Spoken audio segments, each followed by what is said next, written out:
Hey all, I'm back at it again with Solasta, picking up where we last left off. I was at right before a save, and I was getting my ass kicked, so we're gonna just load right before that fight, and hopefully things will go more our way this time.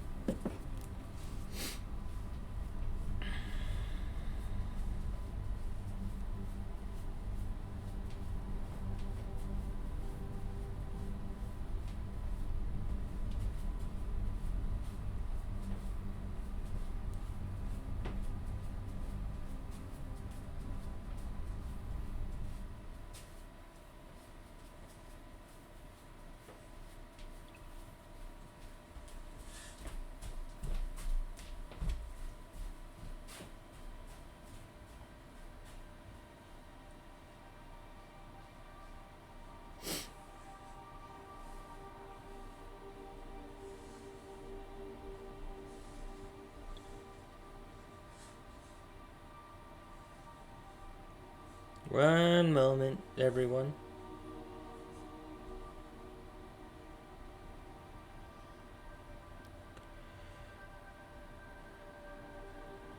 Okay. So, sadly, I'm gonna rest again because I'm...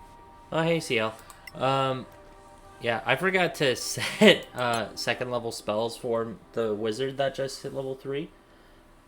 And that was one of the biggest things that screwed me apart on that last fight. So I definitely want to have myself. I would say, CL, this one... I mean, Baldur's Gate 3 has the content, like the races and the setting of being in the Forgotten Realms, but this one, it just has so much more of a D&D feel, I find. These guys really, instead of making compromises to make D&D translate to a video game, these guys just wanted to turn D&D into a video game. I forget how much health pool.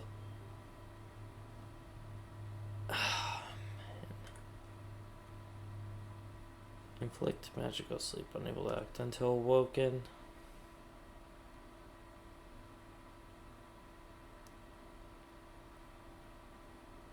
See, the only problem is I find some of their descriptions for the spells are lacking.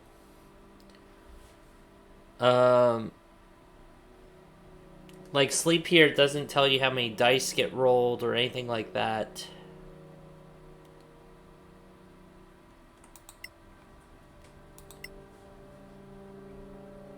I mean, it probably will if it's in a different menu. Maybe this is just in a concentrate version. Well, right now, Baldur's Gate's... I think they're just aiming for player's handbook stuff. The only thing that's outside of the player's handbook, I think, right now is one of the tiefling races, and they added Githyanki as a race. I mean, they said they might later hopefully put in other source books, but I mean, Baldur's Gate 3 is so technical on like a programming level that for them to have it not fall apart, it's gonna take them a while to like bug patch it. Whereas this is a more no, they essentially have like 3 of the tiefling variants from Mordenkainen's Tome of Foes in there.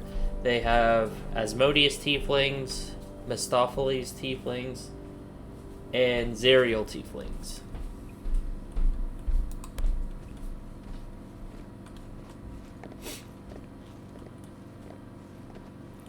One thing I like about this game is they just use the SRD, so this the standard rules document, I think it's called. So it's basically all of the 5e rules for how all the mechanics work, and then the bare minimum for the races and classes. So they only have one archetype that came over from Wizards in this game, so everything else is homebrewed. So they have like homebrewed there's like homebrewed dwarf races, so they have like I think there's hill dwarfs and snow dwarfs, and there's like island halflings, and they basically did some of the things that Arm Wizards, just doing it differently. Now, if I remember this thing, it just needs to get magic tests on it and it works.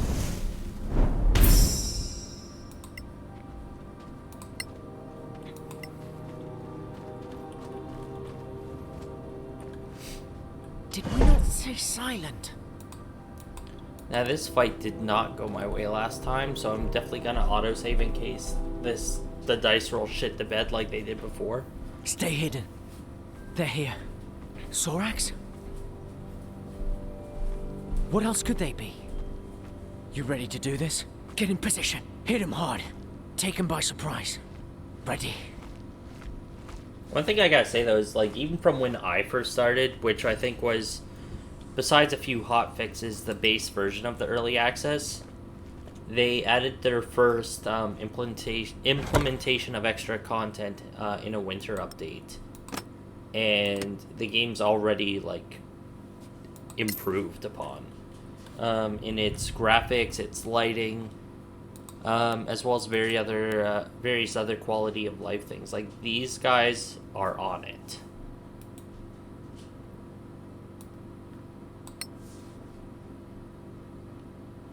And the cool thing is they also implement spellbook rules, so it does cost gold and time for learning spells.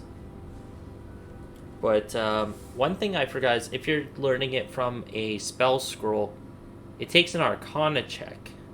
I didn't know that. Or it might be how they're ruling it.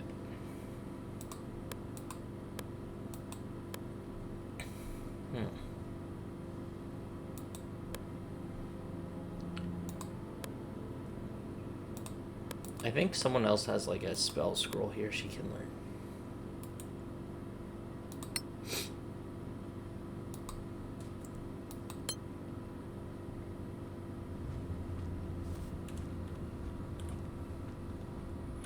I mean, this game has been on sale a handful of times, I think.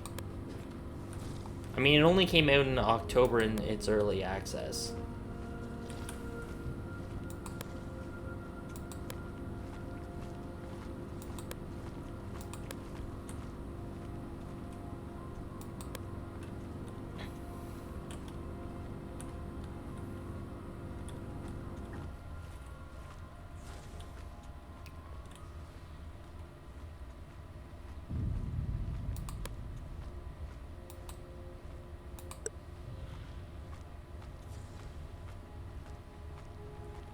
Okay, so I think I have everyone in place, so I just gotta cast my buffs now.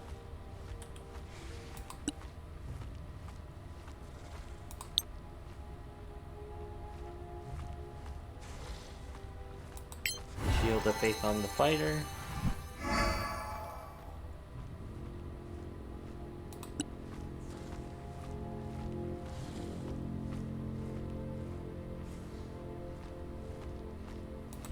I'll get a spiritual weapon in here because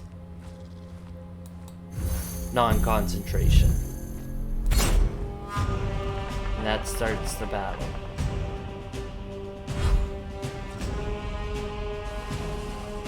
See, all my characters are stealth, so they shouldn't be coming at me.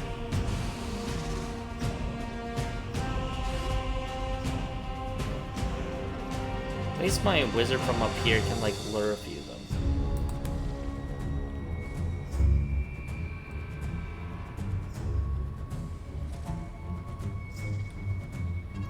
I mean, that's just it. Ranger is a class that's martial versatility is pretty much the same as fighter.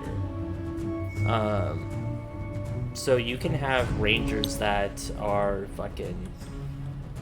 I have, like, a ranger that would swing a greatsword, or, you know, can't use a bow worth anything.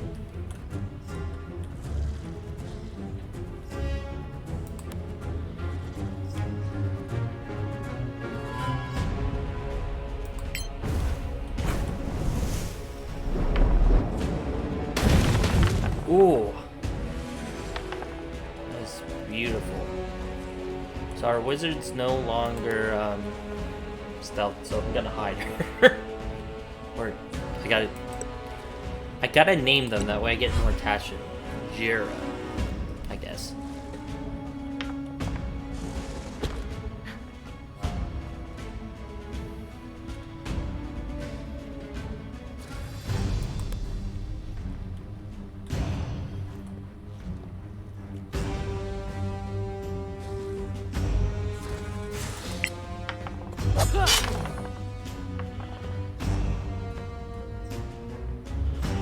I don't know how that would have kept. Apparently, I still hid from him.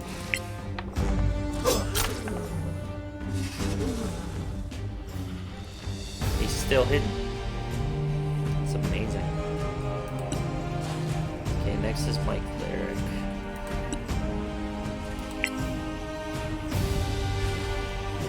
Fuck.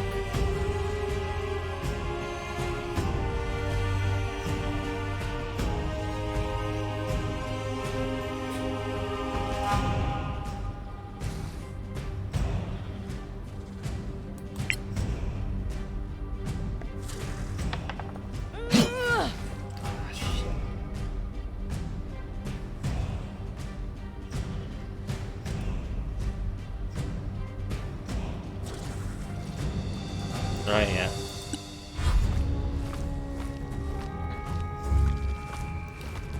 Well, the next character I actually want to run is, a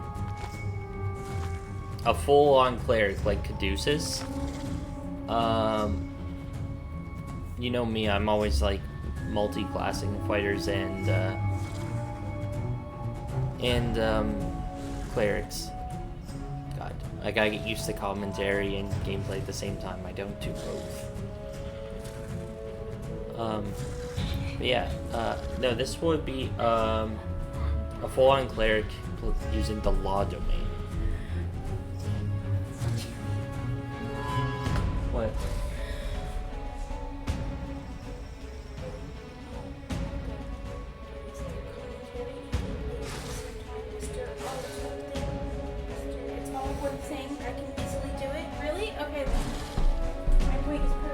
Yeah.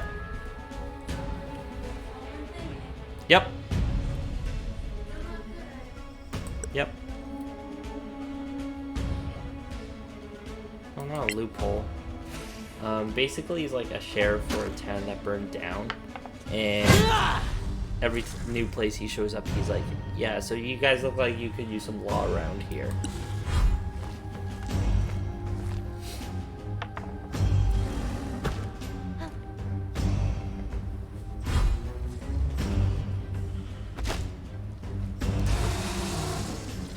Okay, last fight this guy showed up, it was bad for my party. Because that guy's the spellcaster. Yes, please. Too bad that wasn't a sneak attack. So, that guy takes priority. If I can see. He's back there.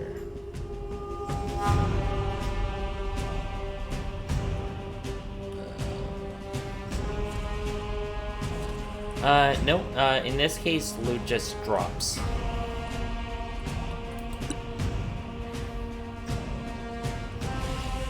They said there's, some parts of it that they don't want to put too much focus on. And that's, I mean, that's kind of understandable for things like loot, because, you know, if players, you know, screw up on their rolls and miss out on items after a hard battle, you know, they're gonna feel screwed out of that, and that's not something they want to go for.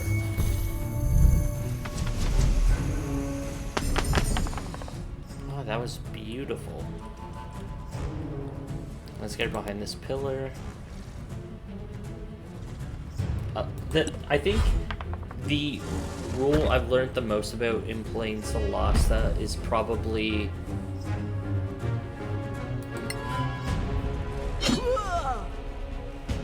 half cover. You know, how much it boosts AC, in addition to, you know, I never knew this, but if you have allies in front of a direct line of sight between you and an enemy, you know, your allies technically have cover. So you're not going to hit your ally, but it does make the enemy harder to hit.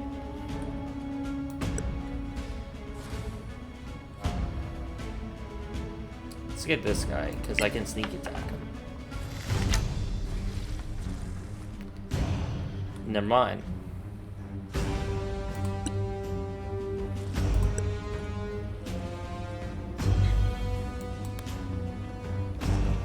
Uh-oh.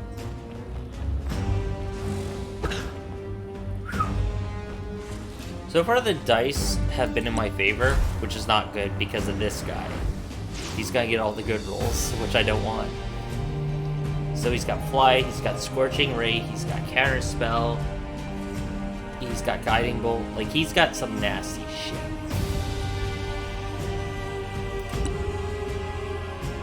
What is Melf's Acid here? 44 acid. Take acid each turn until the effect ends.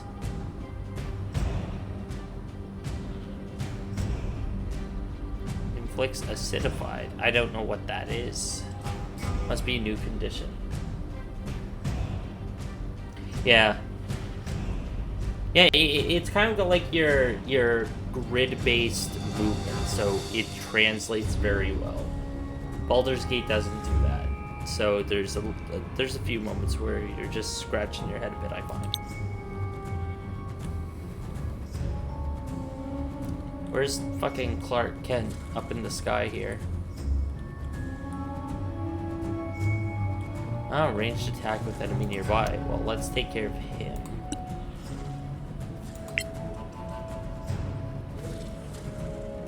Spiritual weapon's kind of lackluster, but I mean, it's something they can definitely flare up. I don't think this game's getting multiplayer, or at least not for a while. They don't want to, you know, have a shared half-assed experience. Like Baldur's Gate 3, I mean, as good as it is right now, it needs some fucking polish. And that's what these guys want. They want to sculpt the game that they're envisioning ASAP. I mean, this game went into early access in November, and in about 1 month they had like a huge chunk of game put out. Probably about 12 hours worth of questing. Here, so now I can Guiding Bolt Clark Kent here. And if I can get him to fail that concentration on flying, that's gonna... Well, I ain't gonna do shit. Yeah, now that the freaking albino lizard man is out, shit's gotta go south.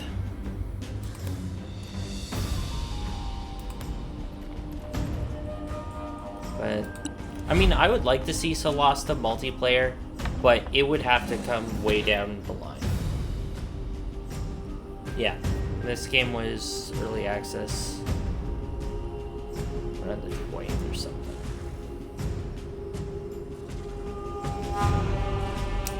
Well, I mean, they're both pretty much the same. I just don't know which one to go for. I mean, this guy, he's stuck at me. That one would probably chase my cleric at my rogue. That's beautiful.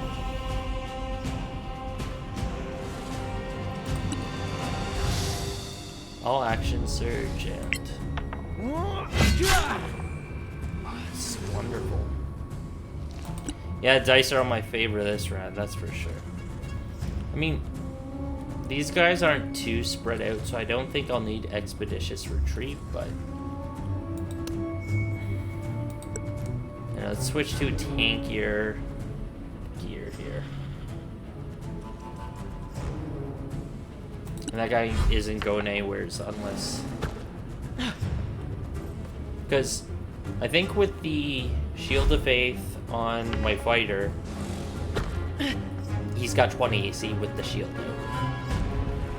And he doesn't even have protection, fighting style, or anything. So, like, when...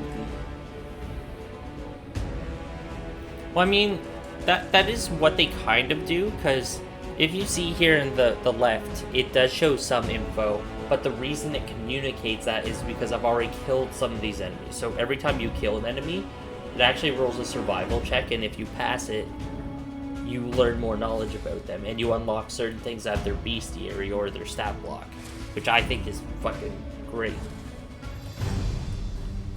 So, like, you actually become more aware of enemies as you fight them.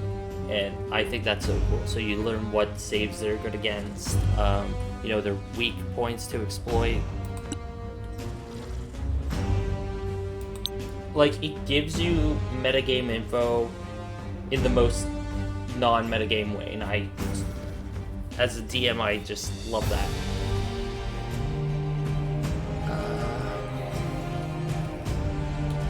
Guys, yeah, let's pick on Clark Kent. Superman. Up in the sky. I'm gonna do... Well...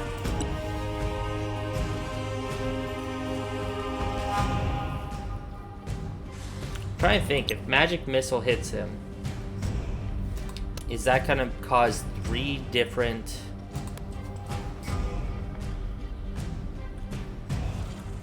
concentration checks on his flying?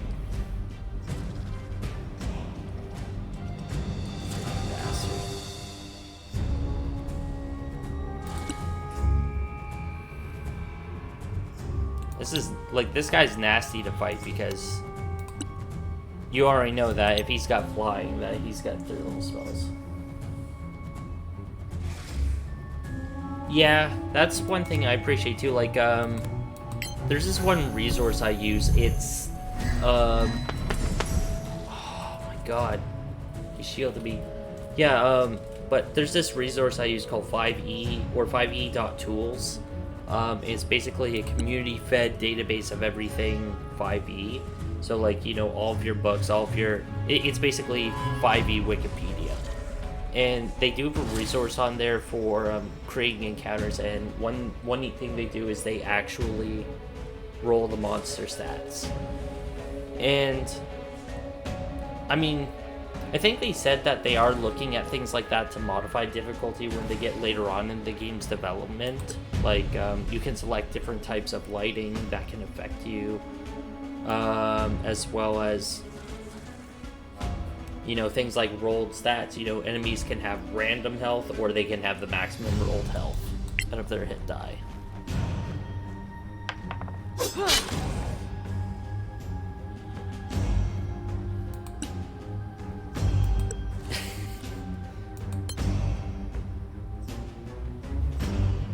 Oh shit, I didn't think about that using all my action. That was stupid. What did he just fucking blindness? Well, I succeeded that, so he wasted a spell slot, which is good.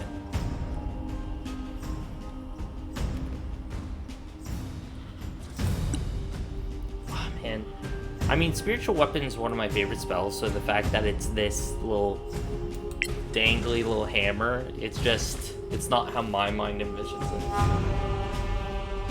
Yeah, I mean, I got Amazon gift cards more than anything, but you can get a lot when you get a few of those. I think I have like almost $200 in Amazon gift cards now. And I'm really digging this battle cleric, though. Because, I mean, here's my channel divinity, so it does an extra... I think an extra 2d6. And it's a DC or they get stunned. And plus, along with that, they get a lot of, you know, attack spells. Well, I want, you know, well, he's stunned, he's not paralyzed, because paralyzed would give me an auto crit, which would be beautiful. Okay. So if I go, oh yeah, it does show it.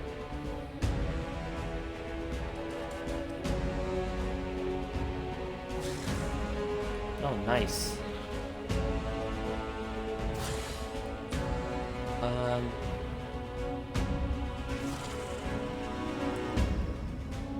Yeah, let's... I mean, let's see what spells I got.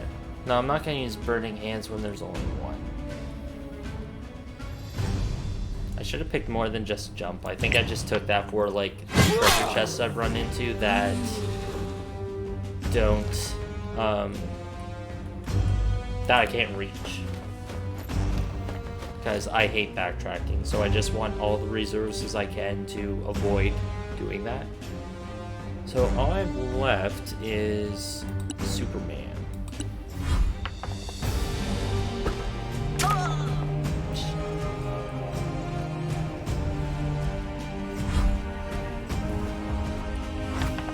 What the fuck did he just do? Shadowscape. Okay. Wait, is it, that's like a player ability for one of the rogue archetypes, isn't it? Man, you want to make a monster real nasty, you just give them player features. That always does it, I find.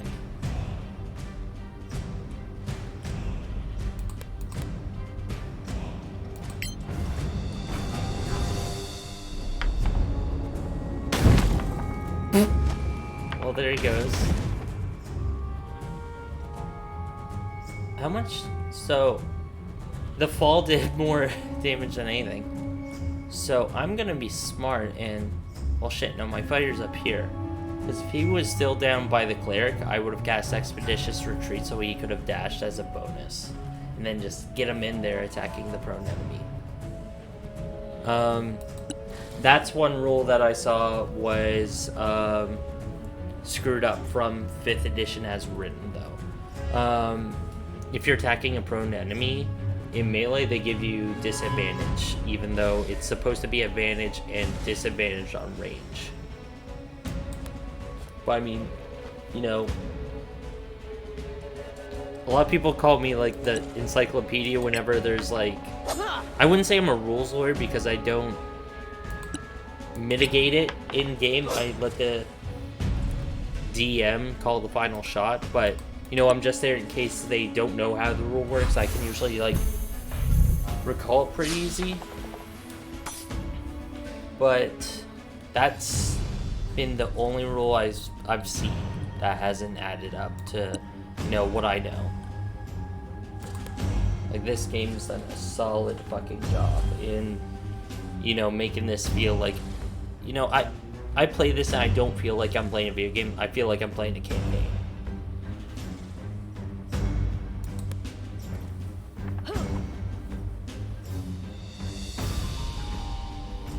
Player, character bosses. If you made a player to fight a party, what level would you make them in comparison?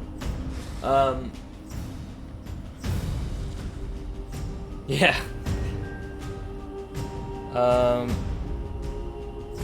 What the hell does this mean? Incapacitate. Oh, yeah, she slipped. My cleric eats shit more than anyone else when it comes to these jumps.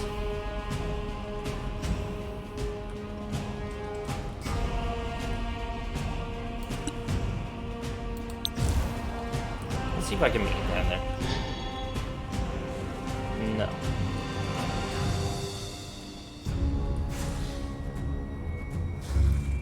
But my rogue could use some backup. Yeah, you can. Because if you do like, you know, I mean, if you jump off a ledge in 5e and it's big enough, the DM's gonna make you roll. And the same is with this. Whenever you have to do something that needs a long jump or something like that, you can eat shit. I do like the trade-off here with this spellcaster fighter compared to, say, an Eldritch Knight, because these ones, they get cantrips. So you do have a bit of flexibility with having some range put in your toolkit for taking enemies. Because, I mean, along with him being like a close-range bruiser, I gave him mainly support abilities, so he's got, you know, Expeditious Retreat. Along with his strength, I gave him jump so he can fly 1,000,000 miles.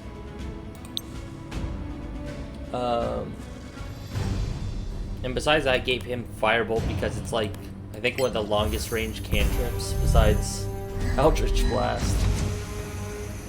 Bastard. I should stop casting magic missiles because somebody's done a while. Drinking.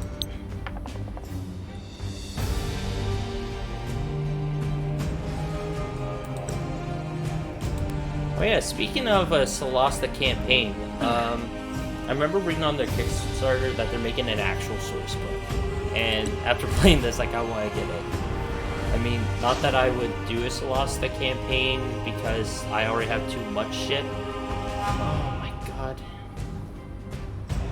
Yeah, I should stop calling this guy Clark Kent. He looks more like fucking Doomsday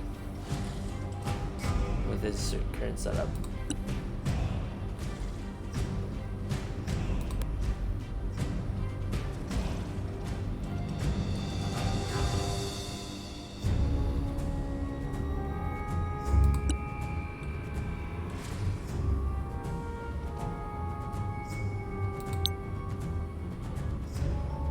No, he's still got shield on him. I'm not doing that.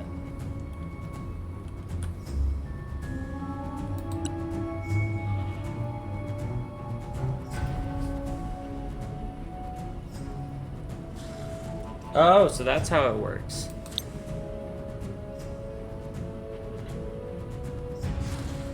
So I want to see how this flaming sphere works. But, you know, battle clerics can get nasty because you have... Well, maybe I shouldn't do flaming sphere because I got spiritual weapon out. And, you know, action economy wise, I'm not going to be able to do both. Unless I was the Baldur's Gate thief. Because, you know, they're like, oh, let's just give our rogue 2 bonus actions. I don't see a problem. I think seeing changes like that is what made me beef with Baldur's Gate a little bit, because they want to allow things like multi-classing, but they don't realize how a change like that can affect things. D&D rules as written with the classes written, it's like a fucking Jenga tower. If you try to replace pieces, you have to be so careful with what you take out and put back in, because if not, the whole thing's gonna crumble and you won't even see it until the whole thing's just on the floor. And, you know, there's gonna be more rebalancing than I think they anticipate with Baldur's Gate because of that.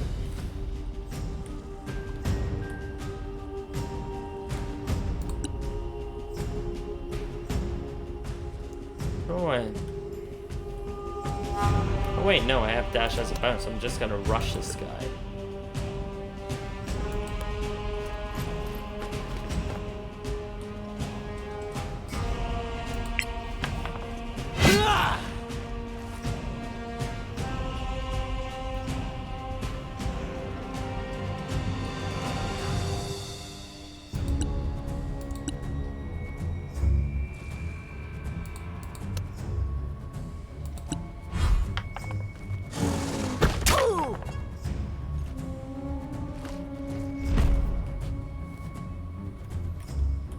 Let's do it.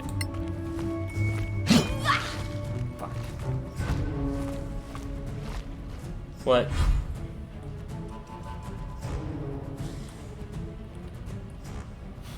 What do I got first? I got one spell slot left.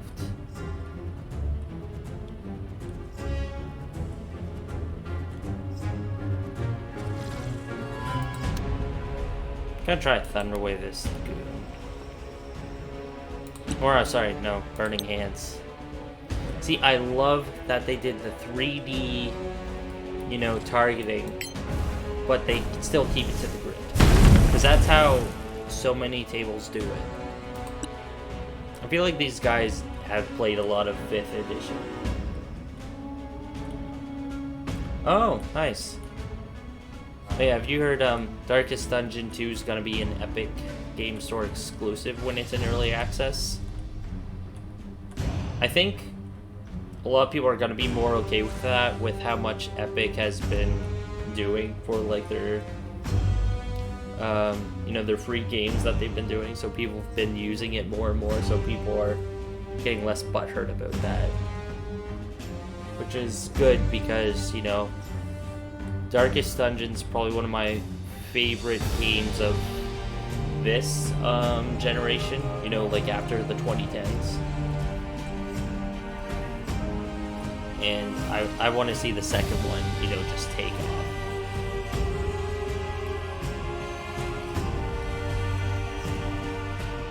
Let's dash over to that guy, because now that the fighter's there, I can get sneak attack.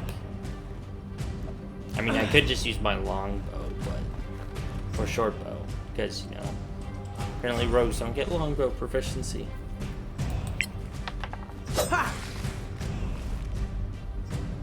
I have it on Steam. Although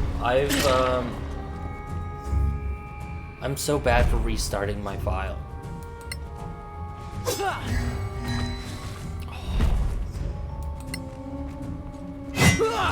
Fuck.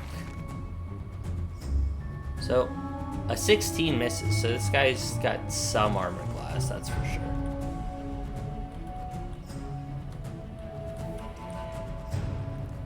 She's hurting. I should probably heal myself up a little bit. I don't see myself using Melf's acid arrow.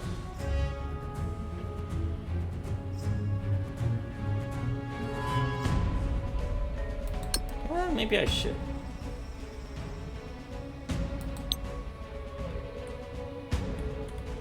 Because, I mean, it's going to hit regardless, because it's...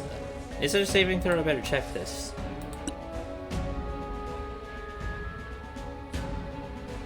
Nope.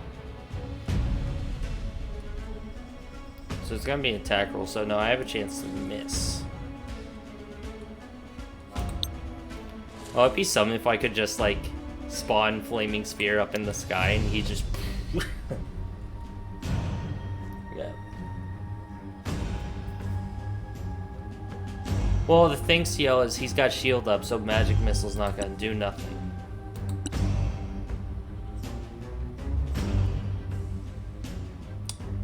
The only thing I have that's gonna cause a save is gonna be Sacred Flame.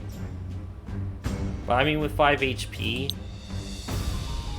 out of all the characters I don't want to go down, it's gonna be my Cleric. So I'm gonna heal that. And I don't see myself using Flaming Spear or Acid Arrow against what's left in this fight, so I'm gonna just level 2 this.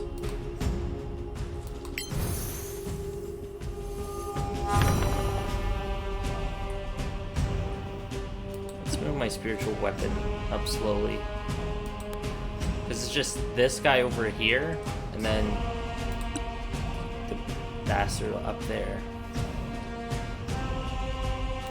Oh. Ooh, I could Burning Hands him. I hope you fall. Nope, not with a nat 20.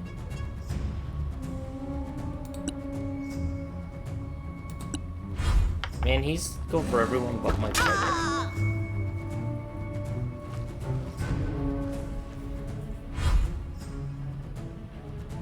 No.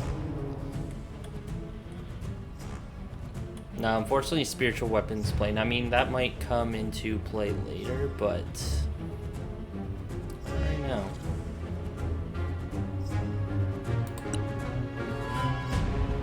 My wizard's down to cantrips. Yikes. Ugh. That guy's glitched.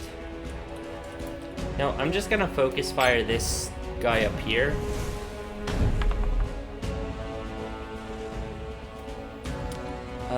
I'm gonna keep her near the cleric. That way I can just, you know, spare the dying her if needed. I mean, her spell slots are used up, so I'm not going to suffer all that much if she's down.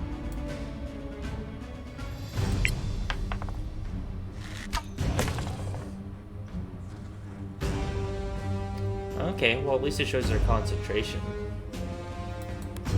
See, this one, I think, the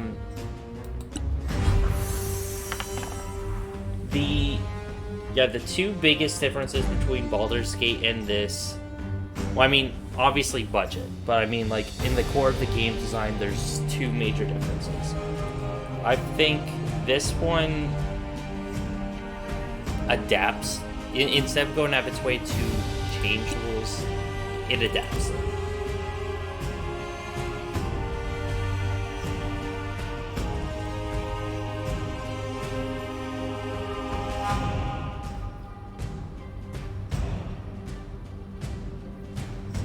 Yeah, if anything, I think these guys are focusing more on functionality than aesthetics, whereas Baldur's Gate, they want things to be pretty.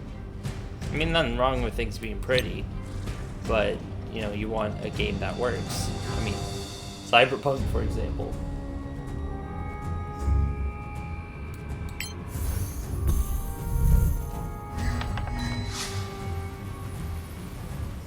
This guy's got a million spell slots. Christ.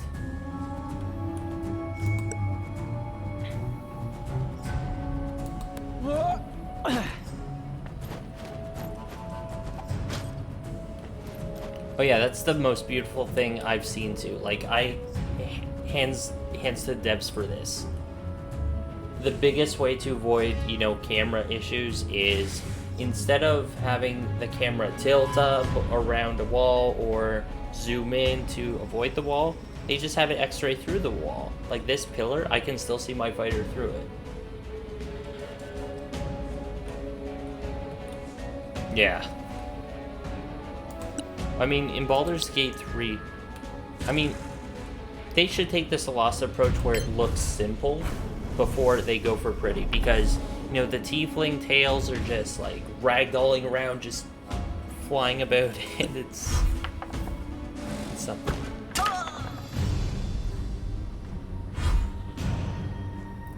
I mean,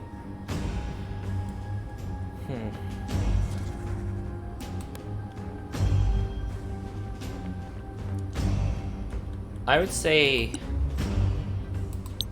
I don't even think I've heard anything about, like, asking about the rules or anything where they said they wouldn't do it, except for what you just mentioned, CL, about the spiritual weapon having customization based on the deity.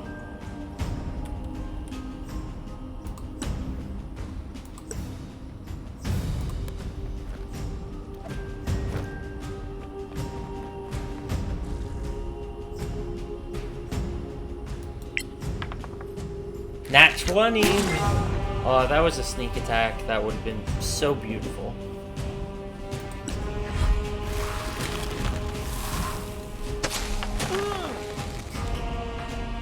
What spell was that? Ray of Frost. So the fighter just got hit for the first time, so I can actually use my second wind. Where am I getting the phrase battle respiration from? Is that like an older D&D one? Yeah, I know. Started at 8:15.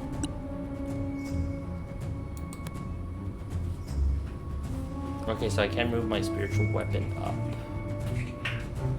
That guy's still higher.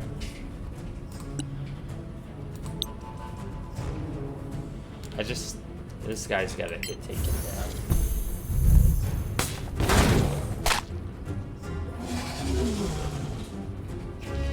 Oh, he dead. But yeah, I mean, where I already did stream a bit earlier, this one isn't going to be for too long. So once I finish this fight, I'll probably wrap up.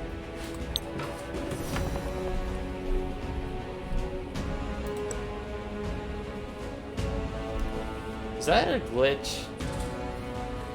Because it's granting me 2 bonus actions when, you know, Expeditious Retreat allows me to dash as a bonus action, but it shouldn't give me an additional bonus action to dash. And the cleric's down.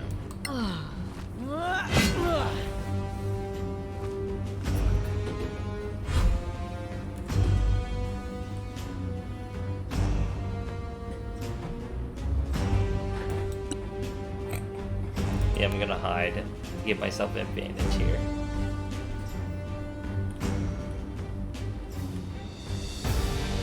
Well, it took my action. Can I hit him from here? Okay, so I don't have to worry too much. Ready?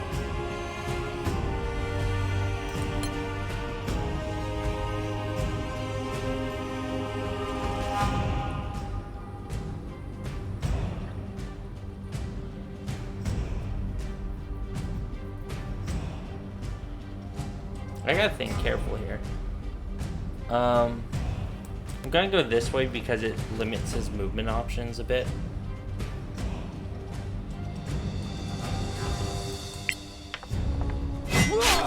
Oh, well, with that kind of damage, you don't have to worry about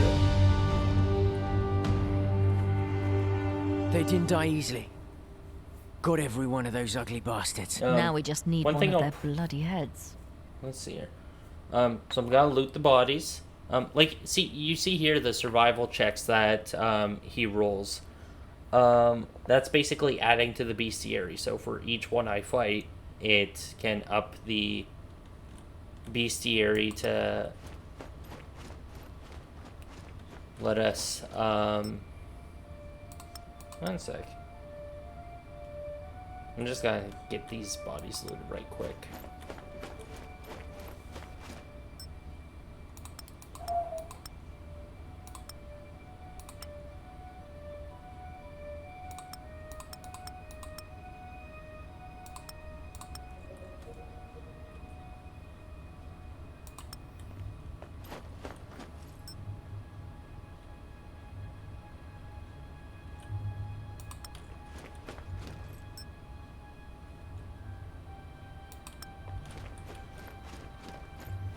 But I think the Scavengers Guild idea that the devs had is such a beautiful idea.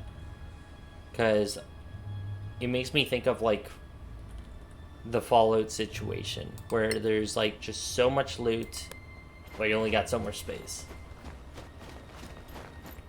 And no one likes dumping out 75% of their inventory for one heavy thing. But yeah, I'll pull up the journal here so I can show you like the bestiary.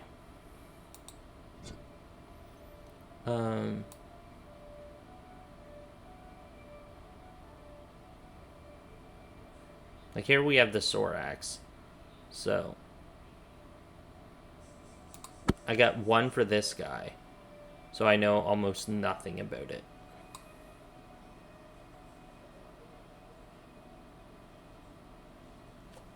I just know that they're out there. That's basically it.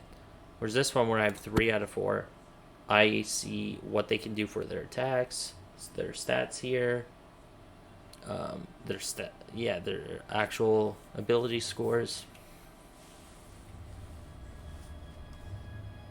And I think that's a crown, it looks like. So this might be the titular crown of the Magister.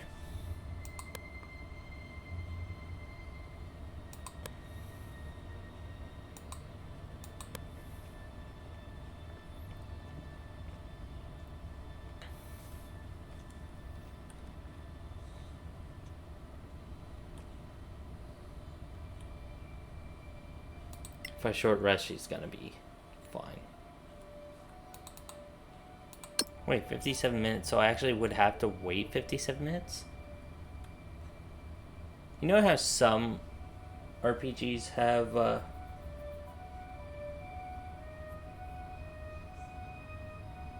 it's a spoiler?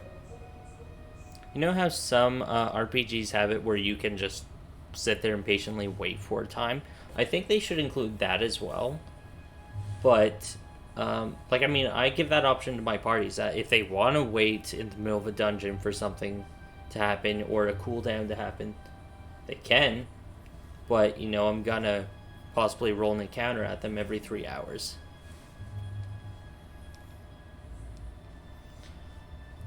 But, yeah,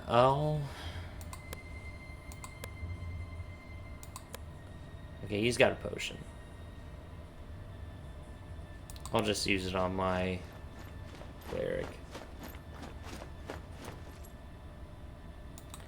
Well, no, if you look here, it's saying you must gather your party together. Or does that just mean I have to, like, have them all in one spot?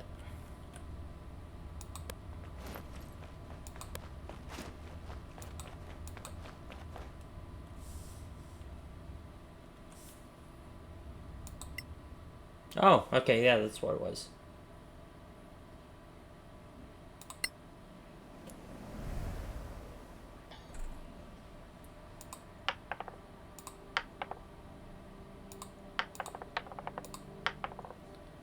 I like how you actually roll your hit dice. That's cool.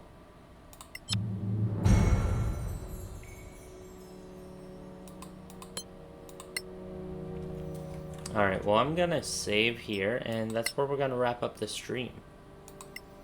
I think the only thing that I'm bummed out about with Solasta is that you can't multi-class, but with all the homebrew stuff that they have, you know, that balancing would be such a nightmare compared to what they're already focusing on and putting out on the game. So I think it's a good call. And they didn't say it wouldn't happen, but it's not likely. But yeah, that was a fun little stream we had there, and I'm not sure when I'll pick up again, but I'm gonna... You'll probably see another one in the next few days. Let's see. You know, I'm just recently picking up the streaming again, so I am trying to work this into a routine where I am going to eventually schedule it instead of just spontaneously do it whenever I have spare time. And you know, I do want to set up the stream so it's not shitty. Right now my mic picks up like anything from this end of the house to that one if it's loud enough, so I gotta fix that. But yeah, that was a fun little stream there, and thanks for tuning in. You know, live chat there, it does make it fun.